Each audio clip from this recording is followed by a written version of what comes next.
ಆತ್ಮೀಯ ಬಾಂಧವರಿಗೆ ನಾನು ಹೃದಯ ತುಂಬಿದ ಸ್ವಾಗತವನ್ನು ಈ ಸಂದರ್ಭದಲ್ಲಿ ಕೊಡ್ತಾ ಇದ್ದೇನೆ.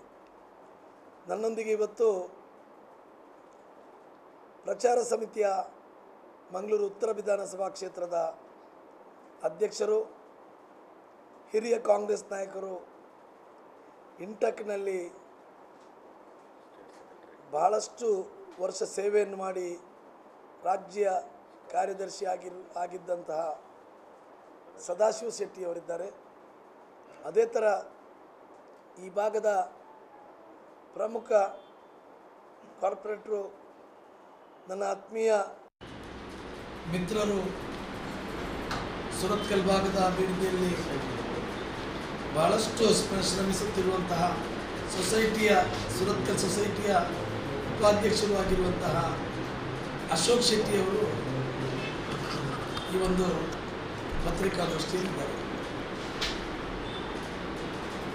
ನನ್ನ ಪಕ್ಷದ ಗುರುಪುರ ಬ್ಲಾಕಿನ ಅಧ್ಯಕ್ಷರು ಇವತ್ತು ಬಂಟ ಸಮುದಾಯದ ಪ್ರಮುಖ ನಾಯಕರಾಗಿರುವಂತಹ ಸುರೇಂದ್ರ ಕಂಬ್ಳಿಯವರು, ಅದೇ ಥರ ನನ್ನ ಉಸ್ತುವಾರಿ ಕಾರ್ಯದರ್ಶಿಗಳಾಗಿ ದೇವಿಪ್ರಸಾದ್ ಶೆಟ್ಟಿಯವರು ಇದ್ದಾರೆ ಅಂತ ಹೇಳುವಂತಹ ವಿಷಯ ನಾನು ನಿಮ್ಮ ಗಮನಕ್ಕೆ ತರ್ತಾ ಇದ್ದೇನೆ. ನನ್ನ ನಾಯಕರಾಗಿ ಮಾನ್ಯ ವಿಜಯ್ ಕುಮಾರ್ ಶೆಟ್ಟಿಯವರು ನಿನ್ನೆ ಮತದಾನದಲ್ಲಿ ಹುಷಾರಿಲ್ಲದಿದ್ದರೂ ಪ್ರಚಾರವನ್ನು ಕಾಂಗ್ರೆಸ್ ಪಕ್ಷ ಮತ್ತು ಕೇಳುವಂಥ ಕೆಲಸವನ್ನು ಮಾಡ್ತಾ ಇದ್ದಾರೆ. ನಾನಿವತ್ತು ದಿನಪತ್ರಿಕೆಗಳನ್ನು ನೋಡುವಂಥ ಸಂದರ್ಭದಲ್ಲಿ ಸೇನವ ಒಂದು ಆರೋಪವನ್ನು ಮಾಡಿದ್ದಾರೆ. ನಿಮ್ಗೆ ಗೊತ್ತಿರ್ಬೋದು, ದೀಪಕ್ ರಾವ್ ಕೊಲೆ ಆದಂತಹ ಸಂದರ್ಭದಲ್ಲಿ ನಾನು ಪತ್ರಿಕಾಗೋಷ್ಠಿಯನ್ನು ಪ್ರಪ್ರಥಮಕ್ಕೆ ಕರೆದು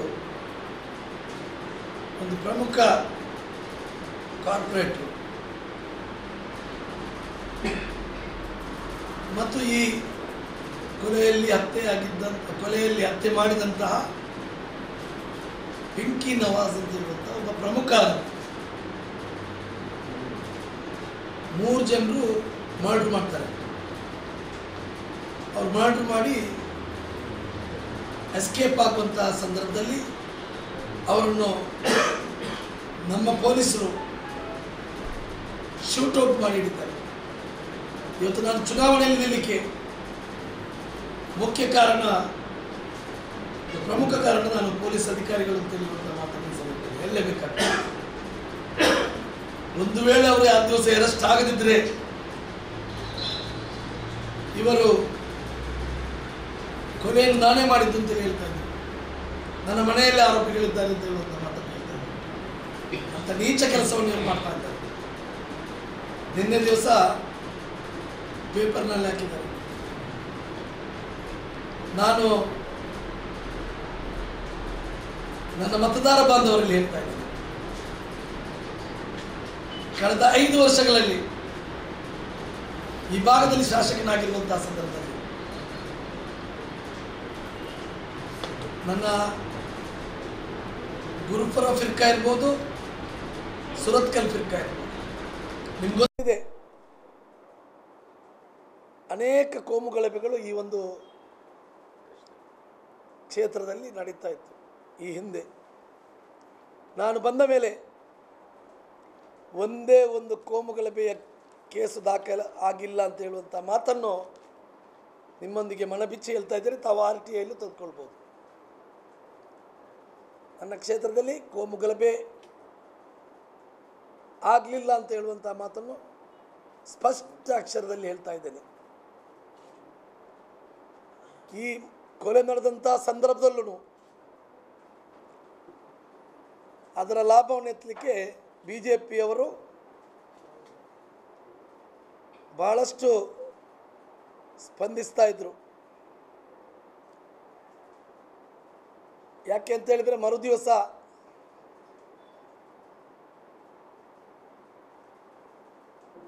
ಒಂದು ಶವವನ್ನು ಅಲ್ಲಿಂದ ಮೆರವಣಿಗೆಯಲ್ಲಿ ತಂದು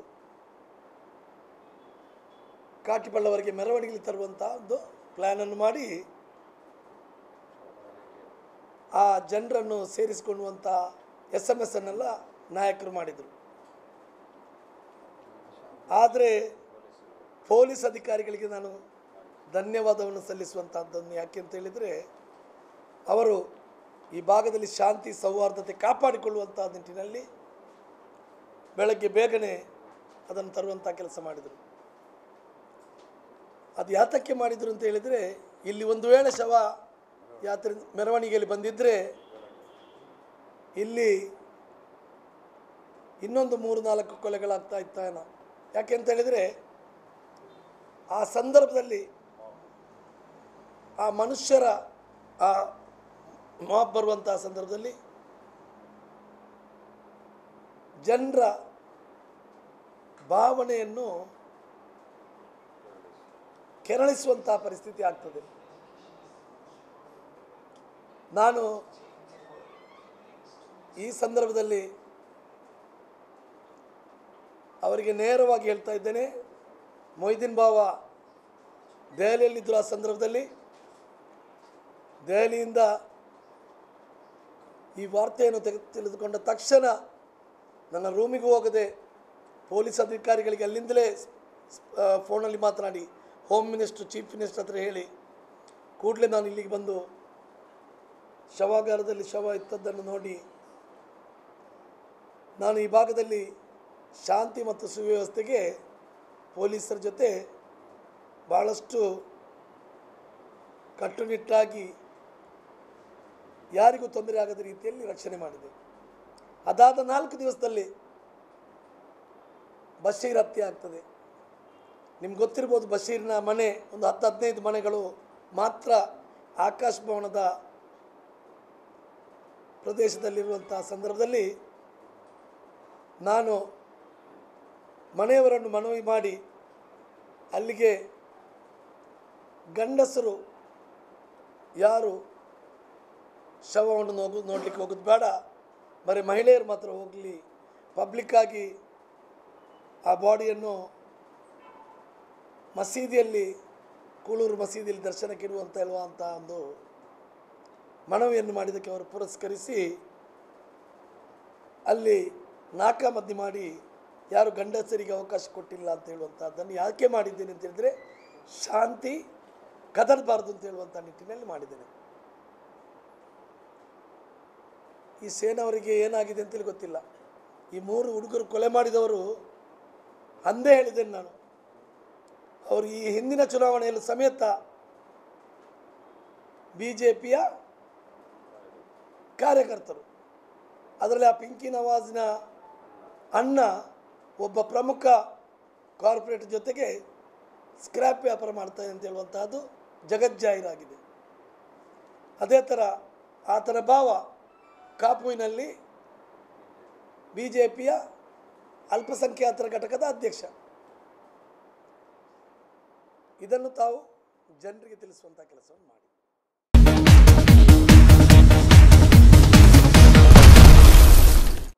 ಸುರತ್ಕಲ್ಲಲ್ಲಿ ಆಗುತ್ತಿರುವಂಥ ಮಾರುಕಟ್ಟೆ ಮತ್ತು ರಸ್ತೆ, ಇದೇ ರಸ್ತೆಯಲ್ಲಿ ಭರತ್ ಶೆಟ್ಟಿಯವರು ಬಂದು ಹೋರಾಟ ಮಾಡಿದರು, ರಸ್ತೆ ಅಗಲ ಆಗಬಾರ್ದು ಅಂತೇಳಿ. ರಸ್ತೆ ಅಗಲ ಆಗಬಾರ್ದು ಅಂತೇಳಿ ಹೋರಾಟ ಮಾಡಿದರು. ನಾವು ನಮ್ಮ ಕಾರ್ಪೊರೇಟರ್ಗಳು ನಾವೆಲ್ಲ ಬಂದು ಮೆಟ್ಟಿ ಮೀರಿ ಆ ರಸ್ತೆಯನ್ನು ಅಗಲೀಕರಣ ಮಾಡಲಿಕ್ಕೆ ಅಲ್ಲಿ ಗಲೀಜಾಗಿ ಕಾಣುತ್ತಿರುವಂತಹ ಗುಜರಿ ಅಂಗಡಿಯವರಿಗೆ ಕುಮ್ಮಕ್ಕು ಕೊಟ್ಟರು, ನೀವು ಹೇಳಬೇಡಿ ಅಂತೇಳಿ. ಯಾವುದನ್ನು ಲೆಕ್ಕಿಸದೆ ರಸ್ತೆ ಭಾಳ ಸುಂದರವಾಗಿ ನಿರ್ಮಾಣ ಆಯಿತು. ಮಾರುಕಟ್ಟೆ ಇದೇ ಭರತ್ ಶೆಟ್ಟಿ ಹೇಳಿದರು ಹೇಳಿಕೆ, ಇದಕ್ಕೆ ಅಂತೇಳಿ ವಿಶೇಷ ಅನುದಾನ ತರಲಿಕ್ಕೆ ಸಾಧ್ಯ ಇಲ್ಲ, 3 ಕೋಟಿ ತರಲಿಕ್ಕೆ ಆಗೋದಿಲ್ಲ ಅಂತೇಳಿ. ಇವತ್ತು 61 ಕೋಟಿ ರೂಪಾಯಿಗಳು ಗ್ರ್ಯಾಂಟ್ ಆಗಿ ಬಂದಿದೆ. ಬಾಕಿ 126 ಕೋಟಿದ್ದು ಮಾರ್ಕೆಟು. ಪ್ರಥಮ ಹಂತದ ಕಾಮಗಾರಿಗೆ 61 ಕೋಟಿ, ಎರಡನೇ ಹಂತದ ಕಾಮಗಾರಿಗೆ ಈಗ ಈ ಮಾರ್ಕೆಟ್ ಬಂದ ತಕ್ಷಣ ಇಲ್ಲಿ ಹಲವಾರು ಮಳಿಗೆದಾರರು ಮುಂಗಡ ಹಣವನ್ನು ಅಡ್ವಾನ್ಸ್ ಆಗಿ ಕೊಡ್ತಾರೆ, ಡೆಪಾಸಿಟ್. ಅದರಲ್ಲಿ ಭಾಳಷ್ಟು ದುಡ್ಡುಗಳು ಕಲೆಕ್ಟ್ ಆಗ್ತದೆ ಮತ್ತು ಕಾರ್ಪೊರೇಷನ್ನಿಂದ SFC ಫಂಡು ಗ್ರ್ಯಾಂಟ್ ಬಂದಿದೆ ಮಾರ್ಕೆಟ್ಗೆ. ಮತ್ತು ಸಾಕಾಗದಿದ್ದರೆ ಮುಂದೆ ನಮ್ಮ ಜನತೆಯ ಆಶೀರ್ವಾದದಿಂದ ಮಗದೊಮ್ಮೆ ನಾನು ಚುನಾವಣೆಯಲ್ಲಿ ಗೆದ್ದು ಬರ್ತೇನೆ. ಅದಕ್ಕೆ ಎಷ್ಟು ಕಮ್ಮಿ ಆಗ್ತದೆ, ಅದು 127 ಹೋಗಿ 200 ಕೋಟಿ ಆದ್ರೂ ಬಿಡೋದಿಲ್ಲ. ಅದು ಇನ್ನೊಮ್ಮೆ ಮುಖ್ಯಮಂತ್ರಿಗಳ ಬಳಿಗೆ ಹೋಗಿ ವಿಶೇಷ ಅನುದಾನ ತಂದು, ನಿಮ್ಮ ಪತ್ರಿಕೆಯಲ್ಲೇ ಬಂದಿತ್ತು, ಭರತ್ ಶೆಟ್ಟಿ ಬಂದು ಆ ಮಾರ್ಕೆಟನ್ನು ಅದನ್ನು ಶಿಫ್ಟ್ ಮಾಡಬಾರ್ದು ಅಂತ ಹೇಳುವಂಥ ಪ್ರತಿಭಟನೆಯನ್ನು ಮಾಡಿದರು. ನಮಗೆ ಸುರತ್ಕಲ್ ಕೊಳಚೆ ಪ್ರದೇಶವಾಗಿರಬೇಕು BJPಯವರ ಉದ್ದೇಶ. ಸುರತ್ಕಲ್ ಸುಂದರೀಕರಣ ಆಗಬಾರ್ದು, ಸುರತ್ಕಲ್ ಜನತೆ ಶಾಪದಿಂದ ಮುಕ್ತರಾಗಬಾರ್ದು ಅಂತ ಹೇಳುವಂಥ ಮಾತಿತ್ತು. ಇದು ಭರತ್ ಶೆಟ್ಟಿ ಕುಂದಾಪುರದಲ್ಲಿ ಇದ್ದುಕೊಂಡು ಅಥವಾ ಮಂಗಳೂರಿನಲ್ಲಿ ಫ್ಲ್ಯಾಟ್ ಮಾಡಿಕೊಂಡು ಹೇಳುವಂಥ ಮಾತು. ನಾನು ಇಲ್ಲಿಯವನಾಗಿ, ಸ್ಥಳೀಯನಾಗಿ, ಇಲ್ಲಿಯ ಕುಂದುಕೊರತೆ, ಇಲ್ಲಿಯ ಪಾರ್ಕಿಂಗ್ ವ್ಯವಸ್ಥೆ, ಇಲ್ಲಿ ಬಸ್ ಸ್ಟ್ಯಾಂಡ್ ಇಲ್ಲದೆ ಜನ ದಾರಿಯಲ್ಲಿರುವಂಥ ವ್ಯವಸ್ಥೆ, ಅದು ನಾನು ಕಣ್ಣಾರೆ ಖುದ್ದಾಗಿ ನೋಡಿದ್ದೇನೆ. ಒಮ್ಮೆ ಮಳೆ ಸಂದರ್ಭದಲ್ಲಿ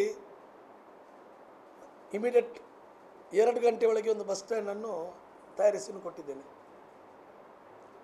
ಇವತ್ತು ರಸ್ತೆ 7 ಕೋಟಿದ್ದು ರಸ್ತೆ ಕಾರ್ಪೊರೇಷನ್ ಲೆವೆಲಲ್ಲಿ 1 ವರ್ಷ ಆಯಿತು. ನಿಮ್ಗೆ ಗೊತ್ತಿದೆ, ಕಾರ್ಪೊರೇಷನ್ ಒಂದೊಂದು ಕಾರ್ಪೊರೇಟ್ರಿಗೆ 100 ಕೋಟಿ ಅನುದಾನ ಬಂದರೂ 1 ಕೋಟಿ ಸಿಗ್ತದೆ. ಯಾಕೆಂದರೆ 40 ಕೋಟಿ 45 ಕೋಟಿ ರಸ್ತೆ ಅಭಿವೃದ್ಧಿಗೆ ಬರೋದು. 3 ವರ್ಷಕ್ಕೊಮ್ಮೆ ಮುಖ್ಯಮಂತ್ರಿಗಳು ಅನುದಾನ ಕೊಟ್ಟರೆ. SFC ಮತ್ತು 14 ಫೈನಾನ್ಸ್ನಲ್ಲಿ ಎಷ್ಟು ದುಡ್ಡು ಬಂದರೂ 60 ವಾರ್ಡ್ಗಳು ಮತ್ತು ಇದನ್ನು 60 ಮಾಡೋದಾದರೆ ಎಷ್ಟೋ ದಿವಸ ಬೇಕು. ಆ ರಸ್ತೆ ಹೋಗಿ ಗಣೇಶಪುರ ತಲುಪಲಿಕ್ಕೆ ಕಮ್ಮಿಯಲ್ಲೂ 5 ವರ್ಷ ಬೇಕು.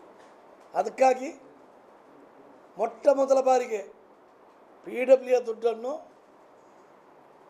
ಅರ್ಬನ್ ಡೆವಲಪ್ಮೆಂಟಿಗೆ ತರುವಂಥ ಕೆಲಸವನ್ನು ಮುಖ್ಯಮಂತ್ರಿಗಳು ವಿಶೇಷ ಸ್ಪಂದನೆ ಮಾಡಿ, ಇದುವರೆಗೂ ಆಗಿಲ್ಲ, ಅದು ಎಲ್ಲೂ ಆಗಿಲ್ಲ. ಅದನ್ನು 58 ಕೋಟಿ ರೂಪಾಯಿ ತಂದು ಟೆಂಡರ್ ಆಗಿದೆ. ಇನ್ನು 8 ತಿಂಗಳಲ್ಲಿ 9 ತಿಂಗಳಲ್ಲಿ ಇಡೀ ರಾಜ್ಯದಲ್ಲಿ ಮಾದರಿಯಾದಂಥ ಒಂದು ರಸ್ತೆ, ಸೈಕಲ್ ಪಾತ್, ಅದೇ ಥರ ಸೈಕ್ಲಿಂಗ್ ಟ್ರ್ಯಾಕ್, ಫುಡ್ ಟ್ರ್ಯಾಕ್, ಅಂದರೆ ನಡ್ಕೊಂಡು ಹೋಗಲಿಕ್ಕೆ, ವಾಕಿಂಗ್ ಹೋಗಲಿಕ್ಕೆ, ಮಹಿಳೆಯರು ಸಮೇತ ಇನ್ಯಾರು ಟ್ಯಾಂಕರ್ನವರು ಬಂದು ಅಥವಾ ಯಾರು ಬಂದು ರಸ್ತೆಯಲ್ಲಿ ನಿಲ್ಲಿಸುವಂತೆ ಇಲ್ಲ. ಮಹಿಳೆಯರು ಸಮೇತ ನಿರ್ಭೀತಿಯಿಂದ ಆ ರಸ್ತೆಯಲ್ಲಿ ಬೆಳಗ್ಗೆದ್ದು ಹೋಗಿ ಗಣಪತಿ ದೇವರ ಅನುಗ್ರಹ, ಮುಸ್ಲಿಮರಿದ್ದರೆ ಅಲ್ಲಿ ಒಂದು ಮಸೀದಿ ಇದೆ ಕಾಟಿಬಳ್ಳದಲ್ಲಿ, ಅಲ್ಲಿ ನಮಾಜ್ ಮಾಡಿ ಬರುವಂಥದ್ದು. ಕ್ರಿಶ್ಚಿಯನ್ಸ್ಗಳು ಚರ್ಚ್ ಇದೆ ಕಾಟಿಬಳ್ಳದಲ್ಲಿ, ಅದನ್ನು ಹೋಗಿ ಪ್ರಾರ್ಥಿಸಿ ಬಂದು ಇವತ್ತು ಜನರಿಗೆ ಬೇಕಾಗಿ ಅದನ್ನು ನಿರ್ಮಿಸಿಕೊಟ್ಟಿದ್ದೇವೆ. ಸುರತ್ಕಲ್ಲಿಗೆ ಏನು ಮಾಡಿದ್ದಾರೆ, ಏನು ಮಾಡಿಲ್ಲ ಅಂತ ಹೇಳುವಂಥದ್ದನ್ನು ಇವರು ಕೇಳಿ. ಇವರು 20 ವರ್ಷದಲ್ಲಿ 15-20 ವರ್ಷದಲ್ಲಿ ಏನು ಮಾಡಿದ್ದು ಅಂತೇಳಿ ನಾನು ಕೇಳ್ತೇನೆ. ಸುರತ್ಕಲ್ಲಿಗೆ ಒಂದು ಕಾರ್ಪೊರೇಷನು ಝೋನಲ್ ಆಫೀಸ್ ಮಾಡಿಕೊಡ್ಲಿಕ್ಕೆ ಆಗಿಲ್ಲ, ನಾವು ಬಂದ ಮೇಲೆ ಮಾಡಿದ್ದೇವೆ. ಸುರತ್ಕಲ್ಲಿಗೆ 40% ದುಡ್ಡು ಮೊದಲು ಬರ್ತಾ ಇರಲಿಲ್ಲ. ಈ ಪಾಯಿಂಟನ್ನು ನೋಡಿ, ಸುರತ್ಕಲ್ಲಿಗೆ ಒಂದು 100 ಕೋಟಿ ರೂಪಾಯಿ ಬಂದರೆ, ಒಂದು 10-20 ಕೋಟಿ ಬಂದರೆ ಎಲ್ಲ ಮಂಗಳೂರಿಗೆ, ಸುರತ್ಕಲ್ಲಿಗೆ 1 ಕೋಟಿ 2 ಕೋಟಿ 10%. ನಾನು ಬಂದ ಮೇಲೆ ನನ್ನ ಪ್ರದೇಶಕ್ಕೆ 40% ದುಡ್ಡು, ಅದು ಅಧಿಕಾರಿಗಳ ಹತ್ರ ಗಲಾಟೆ ಮಾಡಿ ನಮ್ಮ ಹಕ್ಕನ್ನು ಸುರತ್ಕಲ್ ಜನತೆ ಸಮೇತ ಟ್ಯಾಕ್ಸನ್ನು ಕಟ್ತದೆ ಅಂತ ಹೇಳುವಂಥ ನಿಟ್ಟಿಗೆ ಮಾಡಿದೆ. ನೀವು ಮೂಡುಬಿದ್ರೆಯಲ್ಲಿ ನೋಡಬೇಕು, ಮಾರ್ಕೆಟಿನವರನ್ನೆಲ್ಲ ಜೋರು ಮಾಡಿದರು. ಟೆಂಪರರಿಯಾಗಿ ಮಾರ್ಕೆಟ್ ಮಾಡಲಿಕ್ಕೆ 5 ಕೋಟಿ ರೂಪಾಯಿ ಅನುದಾನ ಸ್ವಾಮಿ, 1 ವರ್ಷದ ಟೆಂಪ್ರರಿ ಮಾರ್ಕೆಟ್ಗೆ. ಅದನ್ನು ನಿರ್ಮಿಸಿಕೊಟ್ಟು ಸುರುವಿಗೆ ಕೋಳಿಯ ಕೂಡು ಅಂತೇಳಿ ಹೇಳಿದರು. ಈಗ ಪಾಪ ಮಾರ್ಕೆಟ್ನವರು ಹೇಳ್ತಾರೆ, ನಾವು ಇಷ್ಟೊಂದು ಒಳ್ಳೆ ಮಾಡಿಕೊಟ್ಟಿದ್ದಾರೆ, ನಮ್ಮನ್ನು ಸ್ಮರಿಸ್ತಾ ಇದ್ದಾರೆ, ನೀವು ಹೋಗಿ ಕೇಳಿ. ಅತ್ಯುತ್ತಮವಾದ ಒಂದು ಮಾರ್ಕೆಟು ಇವತ್ತೀಗ ಟೆಂಪ್ರರಿ ಮಾರ್ಕೆಟ್ ಆಗಿದೆ. ಈಗಾಗಲೇ ಬೃಹತ್ ಮಾರ್ಕೆಟ್ಗೆ ಕೆಲಸ ಪ್ರಾರಂಭವಾಗಿದೆ. ಈ ರಸ್ತೆ ಮಾಡಿದ ಮೇಲೆ ಹೇಳಿದರು, ಸುರುಗಿ ರಸ್ತೆಗೆ ಬಂದು ಅಡ್ಡ ಮಲಗಿದರು. ರಸ್ತೆ ಆದಮೇಲೆ ಹೇಳ್ತಾ ಇದ್ದಾರೆ ಈ ರಸ್ತೆಯನ್ನು ಯಡಿಯೂರಪ್ಪನ ದುಡ್ಡಲ್ಲಿ ನಾನು ಮಾಡಿಸಿದ್ದು ಅಂತೇಳಿ. ನಾನು ಕೇಳ್ತಾ ಇದ್ದೇನೆ, ಯಡಿಯೂರಪ್ಪ ಕೊಟ್ಟಂಥ ದುಡ್ಡನ್ನು ಇವರು ಟ್ರೆಷರಲ್ಲಿ ಯಾಕೆ ಇಟ್ಟದ್ದು? ಡೆವಲಪ್ಮೆಂಟ್ಗೆ ಅಂತೇಳಿ ಕೊಟ್ಟದ್ದನ್ನು ಯಾರಾದರೂ ಹೇಳಿದ್ರ ಇವರಿಗೆ? ಡೆವಲಪ್ಮೆಂಟ್ ಮಾಡಬೇಡಿ, ಬ್ಯಾಂಕಲ್ಲಿ ತಂದಿದ್ದೀನಿ ಅಂತ ಸುಮ್ಮನೆ ಹಾಸ್ಯಾಸ್ಪದ ಹೇಳಿಕೆಯನ್ನು ಕೊಡ್ತಾ ಇದ್ದಾರೆ. ಸುರತ್ಕಲ್ಗೆ ಇನ್ನೊಂದು ಹಾಸ್ಪಿಟಲ್ ಬರ್ತಾ ಇದೆ 100 ಕೋಟಿ. MRPLನವರು ಈಗಾಗಲೇ ಈ ವರ್ಷದ CSR ಫಂಡ್ನಿಂದ 5 ಕೋಟಿ ಕೊಡ್ತೇನೆ ಅಂತ ಹೇಳಿದ್ದಾರೆ. 1 ಕೋಟಿ ರೂಪಾಯಿ NMPTಯವರು ಈಗಾಗಲೇ ಕಾಗದ ಕೊಟ್ಟಿದ್ದಾರೆ. ಮತ್ತು ಬಾಕಿ ಕಮ್ಮಿ ಆದರೆ ಬೇರೆ ಈ ಕಡೆಯ ಕಾರ್ಖಾನೆಗಳಿದ್ದಾವೆ, ಅವರ ಹತ್ರ ಸೇರಿಸಿಕೊಂಡು ಮಾಡುವಂತಹದ್ದನ್ನು ನಾವು ಮಾಡಿದ್ದೇವೆ. ಸುರತ್ಕಲ್ಲಲ್ಲಿ RTO ಕಚೇರಿಗೆ ಬಜೆಟಲ್ಲಿ ಪಾಸಾಗಿ RTOಗೆ ಸ್ಥಳ ಇಲ್ಲದೆ ಒಂದು ಸ್ಥಳವನ್ನು ನಿಗದಿಪಡಿಸಿದ್ದಾರೆ. ಸ್ವಲ್ಪ ಕಾನೂನಿನ ತೊಡಕಿದ್ದರಿಂದ ಅದು ಈಗಾಗಲೇ ಕ್ಲಿಯರೆನ್ಸ್ ಆಗಿದೆ. ಮುಂದಿನ ದಿವಸದಲ್ಲಿ ಅದು ಆಗ್ತದೆ. ಮತ್ತೊಂದು ಉದ್ಯಾನ ಆಗಬೇಕಾಗಿದೆ ಸುರತ್ಕಲ್ನಲ್ಲಿ. ಈಗಾಗಲೇ ನಾವು ಕದ್ರಿಗೆ ಹೋಗುವಾಗ 1 ಗಂಟೆ ಆಗ್ತದೆ.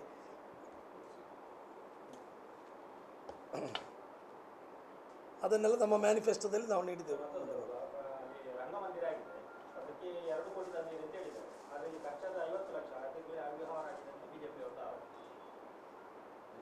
ನಾನು ರಂಗಮಂದಿರಕ್ಕೆ 2 ಕೋಟಿ ರೂಪಾಯಿ ತಂದಿದ್ದೇನೆ. 1 ಕೋಟಿ ರೂಪಾಯಿ ಆಲ್ರೆಡಿ ರಿಲೀಸ್ ಆಗಿ ನಿರ್ಮಿತಿ ಕೇಂದ್ರದ ಮೂಲಕ ಕೆಲಸ ಆಗ್ತಾ ಉಂಟು. ನಿರ್ಮಿತಿ ಕೇಂದ್ರದವರ ಹತ್ರ